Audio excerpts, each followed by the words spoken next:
গ্রাম পুলিশের পাশে দাঁড়িয়েছেন চরমোনাই পীর মুফতি মোহাম্মদ ফয়জুল করিম। চাকরি জাতীয়করণ এক দফা দাবি নিয়ে রাস্তায় অবস্থান করেন গ্রাম পুলিশের সদস্যরা।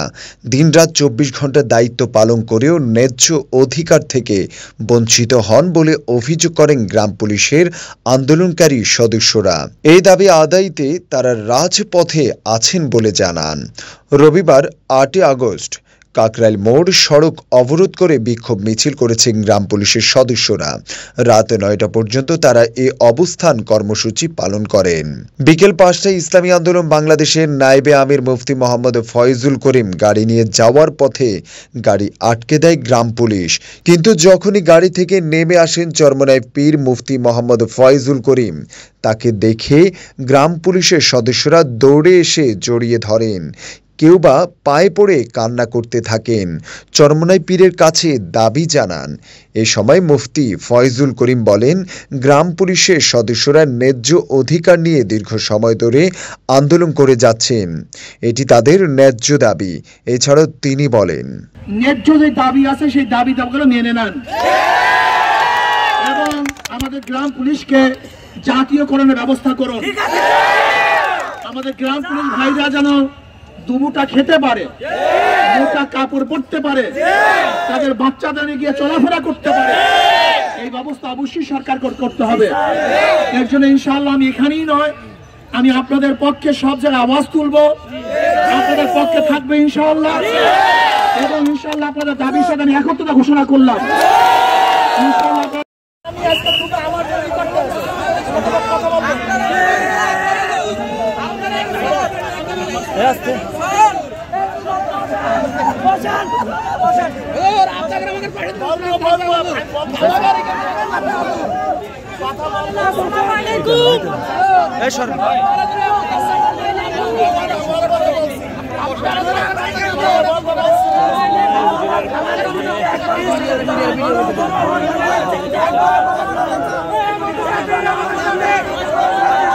দর্শক দেখতে পাচ্ছেন যে পীর সাহেব চরমোনাই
তোমাদের পক্ষে আমরা ইনশাআল্লাহ সব জায়গায় আওয়াজ তুলব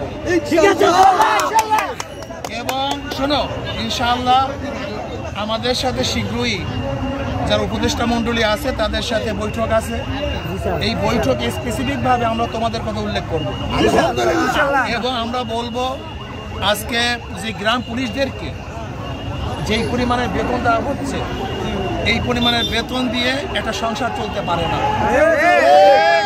এবং এদের বেতন যেন বাড়ানো হয় এই ব্যাপারে সর্বোচ্চ ইনশাআল্লাহ শুধু বলবই বলবো না এবং তোমাদের পক্ষে ইনশাআল্লাহ আমি ঝাঁপিয়ে পড়বো ইনশাআল্লাহ।